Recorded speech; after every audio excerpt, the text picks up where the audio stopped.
오늘 저는 이런 왕이 오십니다. 그런 제목으로 하나님의 말씀을 전하겠습니다. 칼럼을 잠시 한번 보시면 주보에 인생은 언제나 바다와 같습니다. 바람이 불고 파도가 일고 갑자기 폭풍과 해일이 예고 없이 닥칩니다. 잔잔한 유리 같은 바다라도 변화무쌍합니다. 혼자의 힘으로는 살아갈 수 없는 것이 우리네 인생입니다. 그러기에 인생을 맡기고 기댈 곳이 있다는 것은 복입니다. 성도는 보장된 길을 가는 하나님의 자녀입니다. 그래서 우리는 복 있는 사람들입니다. 우리의 삶을 주님께 맡기면 주님께서 맡아서 다스려 주십니다. 우리가 믿고 의지하는 그분은 진정한 왕, 힘 있으신, 오늘도 살아계신 왕이기 때문입니다. 우리의 왕 되신 주님께서는 매사에 공의로울 뿐 아니라 백성을 보호하는 피난처가 되었습니다. 우엠에 처한 백성에게 대표자가 되어줍니다. 생기가 없어 불모지 같은 마음을 단비처럼 촉촉하게 녹이고 활력을 더해줍니다. 한낮 더위를 피하는 큰 바위 그늘이요 안식처가 되어주십니다. 그분은 패약한 마음의 그릇을 근본적으로 고쳐주십니다. 이사야 32장 8절 존귀한 자는 존귀한 일을 계획하나니 그는 항상 존귀한 일에 서리라. 이사야 33장 6절 말씀 내 시대에 평안함이 있으며 구원과 지혜와 지식이 풍성할 것이니 여호와를 경외함이 내 보배니라. 오늘도 여호와를 경외하고 이 하나님 앞에 거룩한 예배를 드리는 여러분에게 하나님께서 예배하신 그런 충만한 은혜가 임하기를 주님의 이름으로 축원합니다. 우리가 살고 있는 이 시대를 가리켜서 리더십이 실종된 시대, 즉 리더십 불신의 시대가 그럽니다. 인터넷이 발달을 하면서 모든 것이 공개되고 투명해져서는 이 세상에 불완전한 리더가 지속적으로 존경받는 일이 불가능해졌습니다. 그런데 이 시대에 아주 보기 드문 리더십으로 12년 이상 존경을 받아온 여성 리더가 있습니다. 그녀의 리더십을 사람들은 논쟁과 경청, 소통과 통합의 리더십이라고 정의를 합니다. 이 보편적인 정의는 그녀의 가장 중요한 사상의 근거가 되었고, 그녀는 위기를 기회로 역전시키는 창조적인 리더십을 발휘해 왔습니다. 자유가 억제당하는 땅, 공산주의, 동독의 목사의 딸도 태어납니다. 그래서 자유는 더욱더 소중한 그녀의 가치가 됩니다. 그녀는 자기 조국 독일의 역사적인 과오를 인정하고 참회하는 일을 주저하지 않습니다. 정직한 지도자로 일본의 아베와 비교가 되기도 하죠. 그녀는 총리로 선임된 후에도 반대당의 좋은 정책들을 수용하는 일을 주저하지 않습니다. 16개 장관직 중에 6개를 야당에 양보하는 관영과 연합으로 국민의 마음을 샀습니다.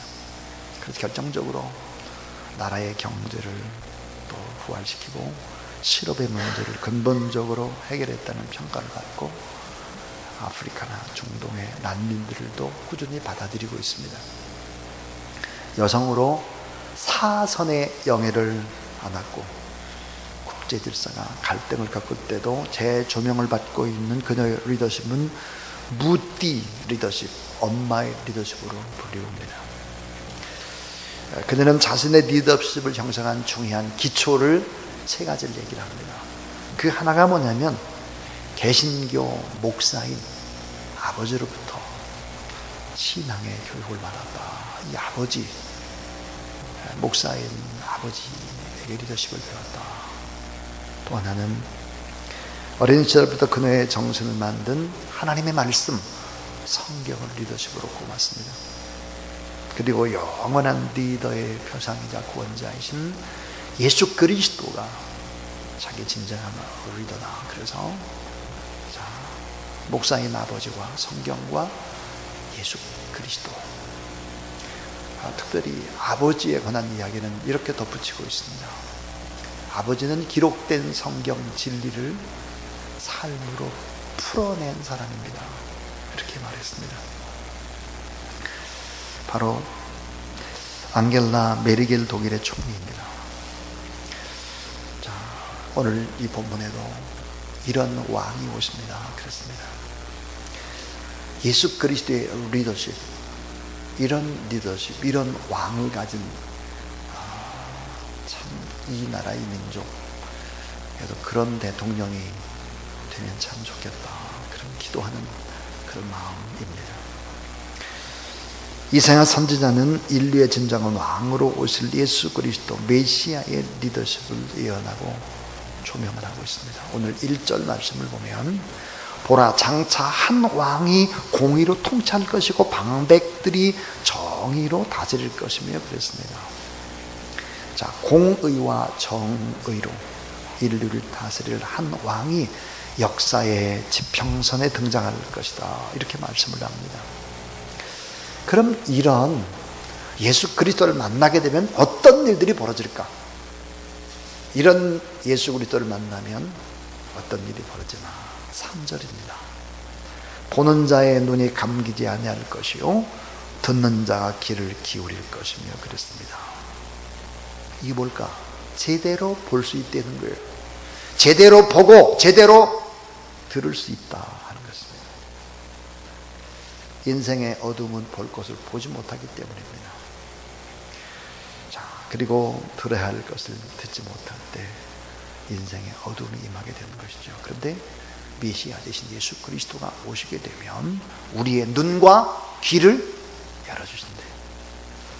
그래서 오늘 우리의 눈과 귀를 열어주셔서 이 왕이 오시게 되고 이 왕을 만나게 되면 어떻게 될까? 4절을 봅니다. 4절. 이사야 32장 4절에 조급한 자의 마음이 지식을 깨닫고 어눌한 자의 혀가 민첩하여 말을 분명히 할 것이다 그랬습니다. 이 메시아 대신 예수 그리스도를 만나게 되면 참된 지식을 만나게 되는 것이고 우리의 혀가 참된 메시아를 증언하게 될 것이다 그랬습니다. 이분이 우리 가운데 오신 만왕의 왕 예수 그리스도다 하는 거죠. 우리는 지금 힘들고 혼란스러운 시대를 살아갑니다. 거칠고 폭력적인 무서운 언어가 여과 없이 쏟아져서 많은 사람들에게 불안하게 하죠. 힘 있는 나라의 무역의 장벽과 자국의 이익을 위한 이 보호무역 전쟁에서 약속들은 언제나 마음을 졸이고 있습니다. 작은 자가 소외되고 작은 중소기업이 설 자리를 잃고 이 때에 희망인 새벽이슬 같은 주의 청년들이 자포자기를 하고 있는 것이 사실입니다. 문제는 점점 더 많아졌습니다. 그리고 그 문제가 또 아주 다양해졌습니다. 이 시대의 요구도 너무 많습니다. 그런데 본질은 딱 하나입니다. 본질은 하나다 하는 거예요. 그것은 다시 이 시대가 예수 그리스도를 필요로 한다 하는 것입니다. 진리의 말씀이 바르게 선포되어질 때 영혼이 살아나고 마음의 틀이 바꿔지기 시작할 것이다. 본질은 어때요? 마음이 바꿔지는 것입니다. 마음의 틀을 바꾸는 것이죠. 그래서 오늘 이 본문에 이런 사역들을 할 메시아 되신 이 만왕의 왕 예수 그리스도, 그분은 어떤 일을 구체적으로 하게 될 것인가? 오늘 본문 속에 세 가지 이야기를 말씀하고 있습니다. 그 첫 번째입니다. 따라하죠. 사랑과 공의로 통치하시는 왕. 사랑과 공의로 통치하게 될 것이다 그랬습니다. 이사야 32장 1절에 보라 장차 한 왕이 공의로 통치할 것이요 방백들이 정의로 다스릴 것이다 그랬습니다. 자, 이 공의와 정의, 공의와 정의. 정치가들이 바르게 공의로 통치하고 백성들을 섬기게 될 것이다. 여러분, 거듭나지 못한 인간, 이 통치의 수단, 그 기반은 뭘까요? 그것은 바로 물질의 힘입니다. 금전의 힘이죠. 또 하나는 정보의 장악력입니다. 권력입니다. 무력입니다. 힘에 의한 통치입니다. 공의와 멀어져 있습니다. 정의라고 하는 것이 뭡니까? 정의는 법적 차원에서 이루어지는 바른 판결입니다. 공의에 근거한 판결이죠. 불의와 거짓과 탐욕에 따라서 재판하지 않게 될 것이다 그랬습니다. 근데 이 공의와 정의라고 하는 것은 다 성경적으로 보게 되면 이 공의와 정의는 큰 테두리 안에서 다 사랑에 속하는 것입니다. 사랑. 그래서 성경은 하나님의 사랑을 이렇게 얘기합니다. 사랑이 최고의 법 중의 법이고 율법의 완성이다 그럽니다. 사랑이 율법의 완성입니다. 성경이 강조하는 사랑이 뭡니까? 5개의 사랑을 얘기합니다. 하나님을 사랑하는 것입니다. 우리 마음과 뜻과 정성을 다해서 하나님을 사랑하는 것이죠. 두 번째는 십자가를 통해서 내가 나를 사랑하는 것입니다. 내가 나를. 하나님 우리를 얼마나 사랑했나. 이 십자가를 통해서 나를 사랑하는 것이죠.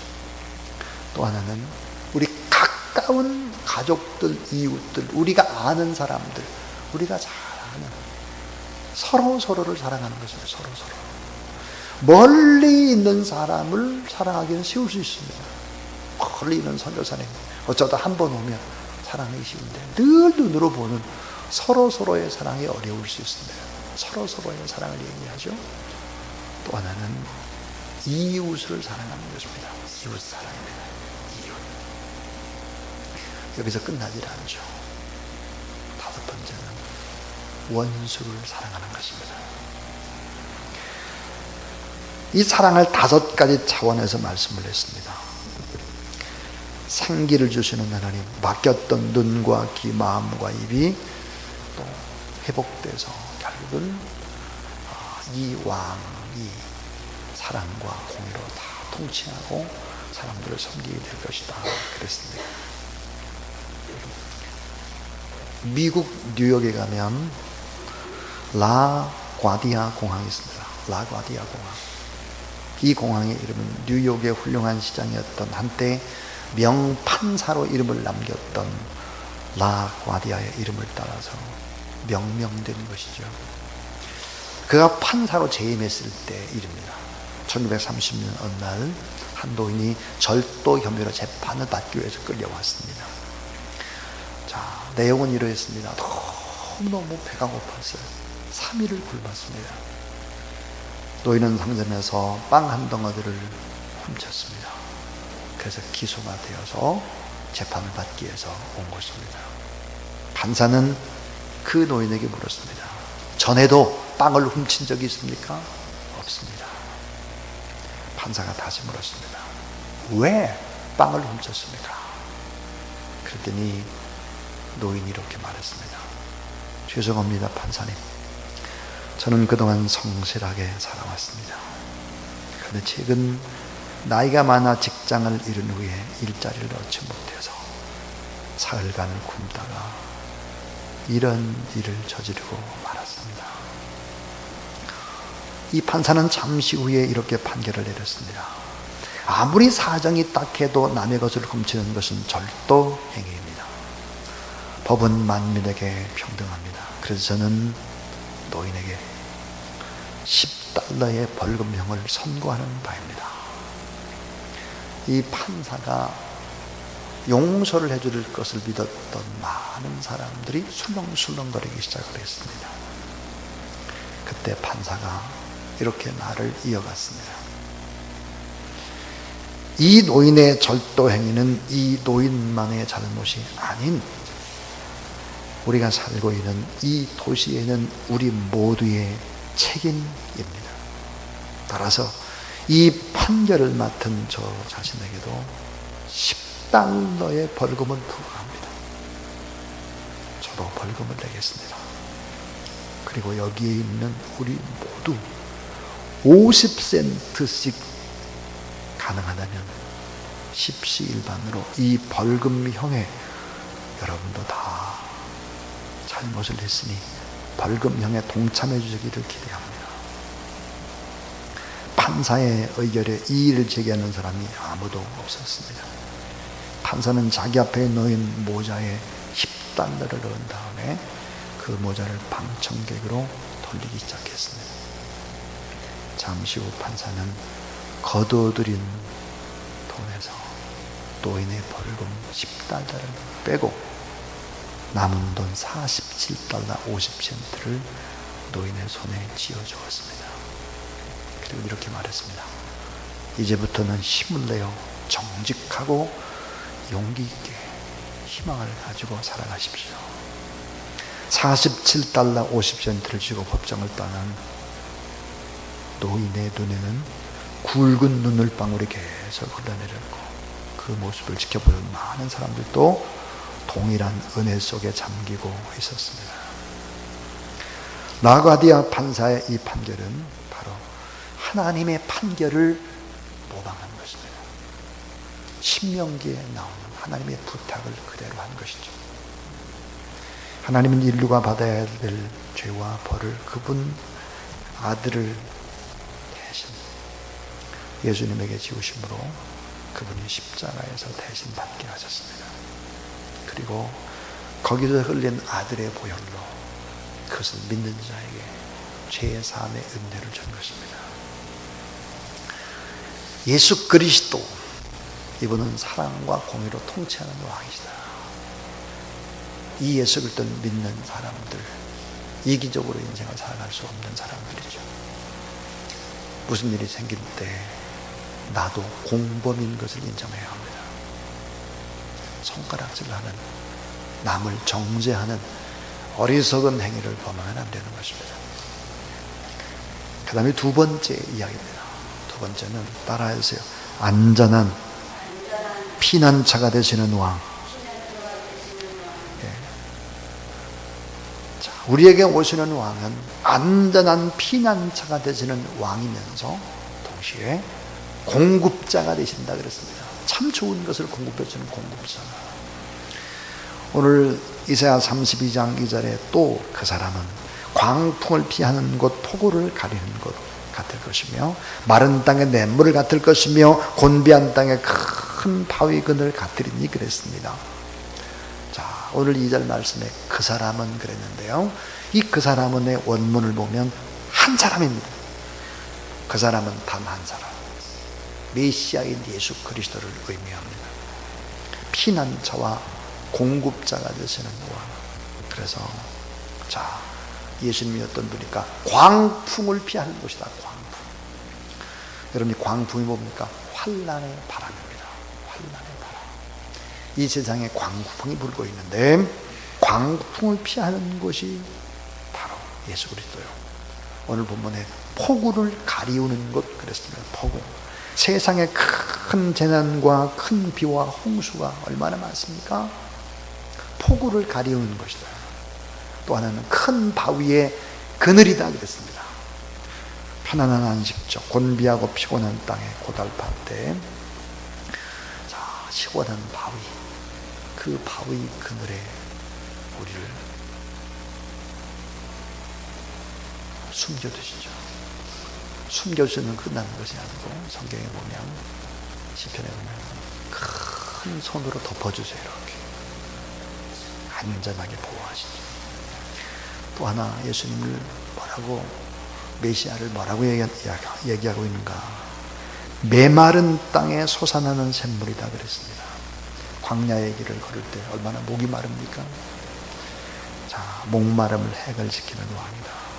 영혼의 목마름에 생수가 되시는 예수 그리스도, 삶을 풍성케 만든 생명력 되시는 예수 그리스도다. 그래서 우리가 믿는 예수 그리스도는 어떤 분일까?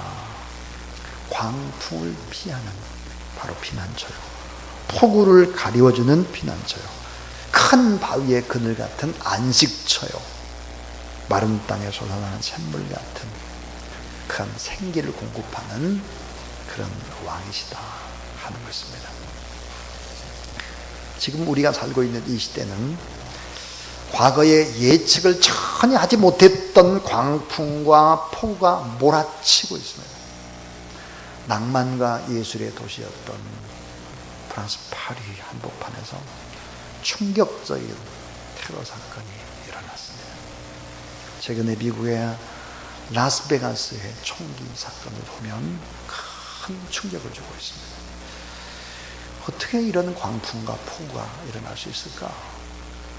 북한의 핵실험과 트럼프의 입에서 나온 많은 말들은 두려움을 주죠. 세상 어디에서도 안전한 곳이 없구나 다시 한번 각인시켜주고 있습니다. 이래도 참 불안하구나, 이거 무슨 일이 어떻게 닥칠지 모르겠네, 이거 이러고 살죠.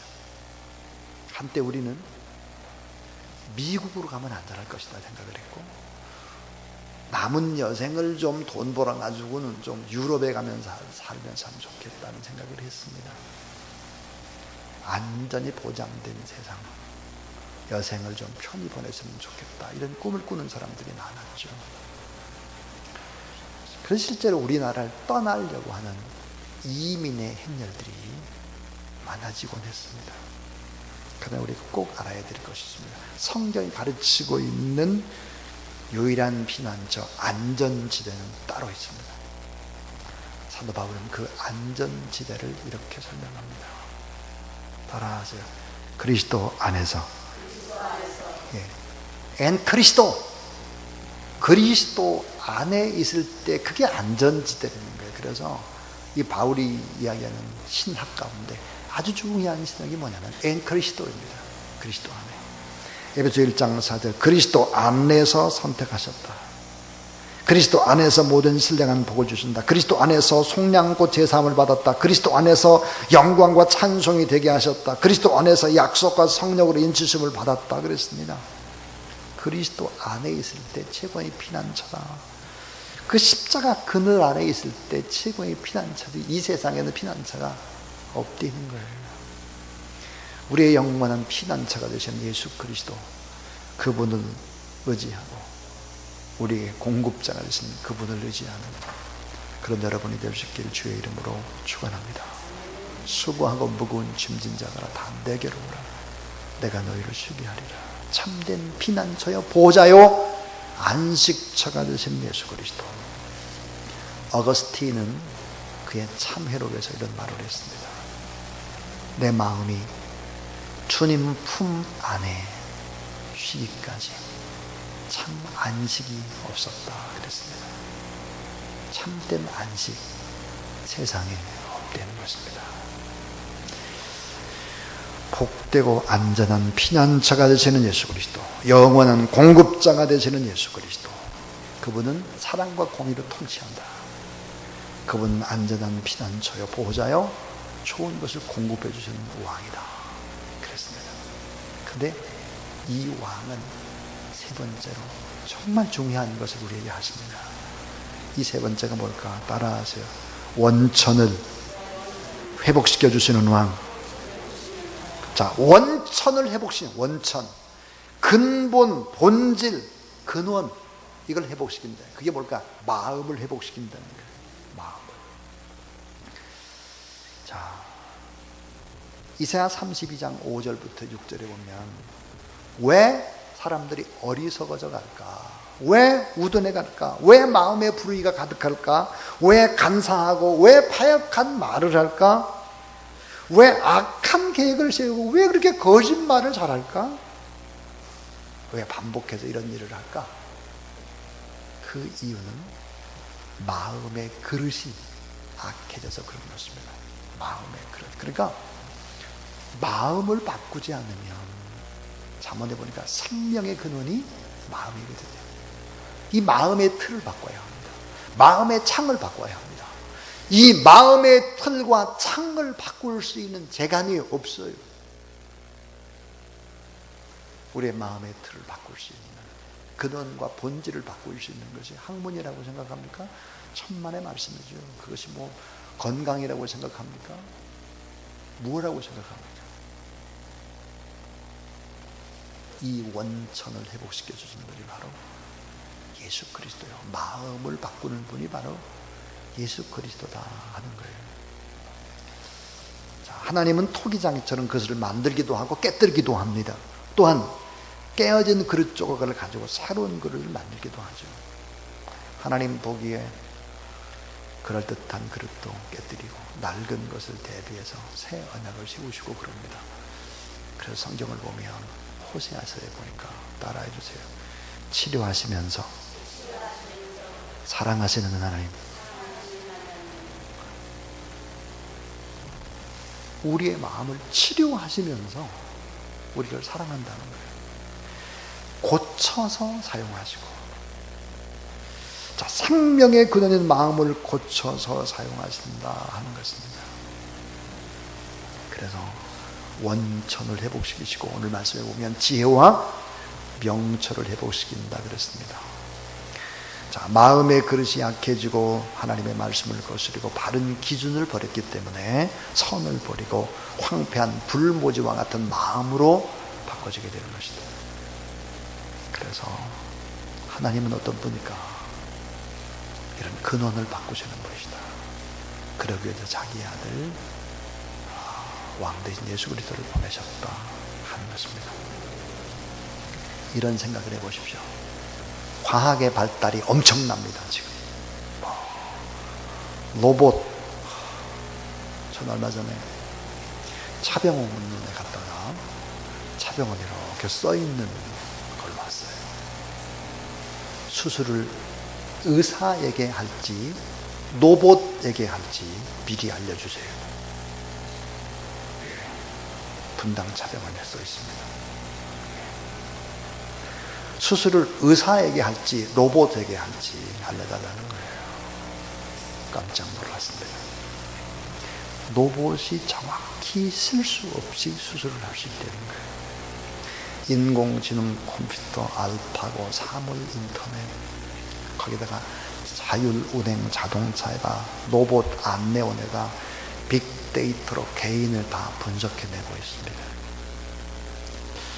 자, 여러분, 이런 시대 속에서 정말 우리의 피난처가 있고 보호처가 있고 안식처가 있는가를 생각해 봐야 합니다.